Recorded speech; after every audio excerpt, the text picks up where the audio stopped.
Hello అండి, నమస్తే. నా పేరు లక్ష్మి. వెల్కమ్ బ్యాక్ టు ముంబైలో ఆంధ్ర కిచెన్ అండ్ బ్లాగ్స్. ఈరోజు రెసిపీ వచ్చి బెల్లం క్యారెట్ కొబ్బరి ఉండలండి. చాలా బాగుంటుంది టేస్ట్ అయితే. ఎప్పుడు మనం కొబ్బరికాయతోటి కొబ్బరి ఉండలు మాత్రమే చేసుకుంటాం కదండి. ఇలా కొబ్బరి ఉండలోని క్యారెట్ తురిమి క్యారెట్ను కూడా కలిపి చేసుకుంటే టేస్ట్ చాలా బాగుంటుందండి.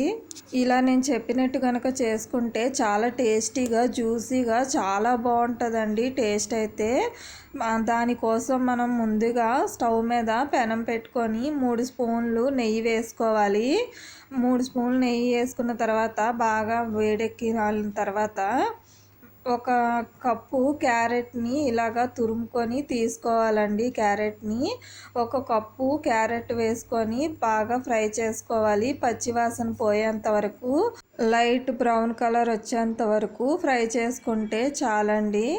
తర్వాత ఇది బాగా ఫ్రై అయిపోయిన తర్వాత దీన్ని ఒక బౌల్లోకి పక్కకి తీసేసుకొని పక్కన పెట్టేసుకోవాలి. చూడండి ఎంత బాగా ఫ్రై అయిందో. ఇలా గనక చేస్తే పచ్చివాసన రాకుండా చాలా బాగుంటుందండి టేస్ట్ అయితే. స్మెల్ కూడా చాలా బాగుంటుంది.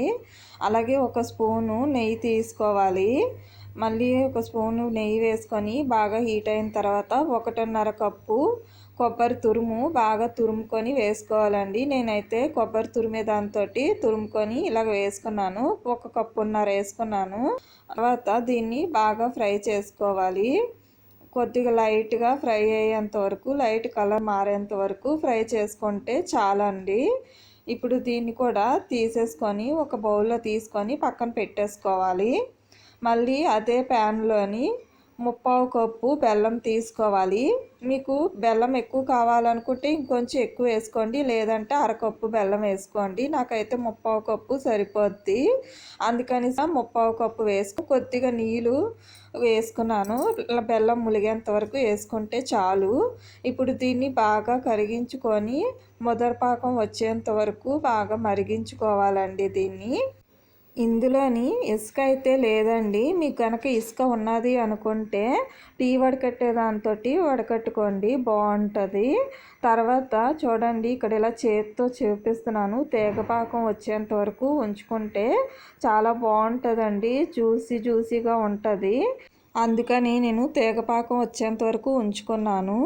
తర్వాత ఇక్కడ కొబ్బరిది తురుము ఇంకా క్యారెట్ తురుము 2 వేసేసి కలుపుకుంటూ ఉండాలి. అటు ఇటు మొత్తం కింద నుంచి మీదకి మొత్తం బాగా కలుపుకోవాలండి మిక్స్ అయ్యేలాగా.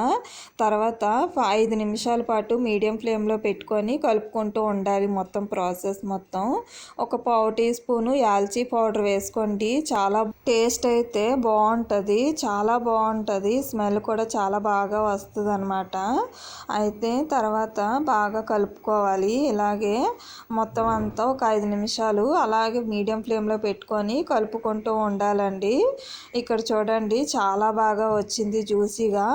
బాగా పొడిగా ఉండాలి, కొంచెం గట్టిగా ఉండాలనుకుంటే ఇంకొక 3 మినిట్స్ పాటు బాగా కలుపుకోండి. పొయ్యి మీద ఉంచుకొని బాగా వస్తుంది. ఇప్పుడు నాకైతే ఇక్కడ లడ్డు అయితే చుట్టుకోవడానికి అయితే అవుతుందండి. అందుకనేసి నేను దించేసాను. కొంచెం జ్యూసీగా ఉంటుంది అనేసి బేగా దించేసాను అనమాట నేను. ఆ తర్వాత మొత్తం కంప్లీట్గా బాగా చల్లారిపోయిన తర్వాత ఇలాగా లడ్డూల్లాగా చుట్టుకోండి, చాలా బాగా వస్తాయి. క్యారెట్ ఒక్కొక్కసారి పిల్లలైతే తినరు కదండి. కొంతమంది పిల్లలైతే వాళ్ళకి కనుక ఇలాగా మనం లడ్డూలాగా చేసి ఇచ్చామనుకోండి చాలా ఇష్టంగా తింటారు. ఇందులో క్యారెట్ కలిసిందని కూడా వాళ్ళకి తెలియదు అనమాట.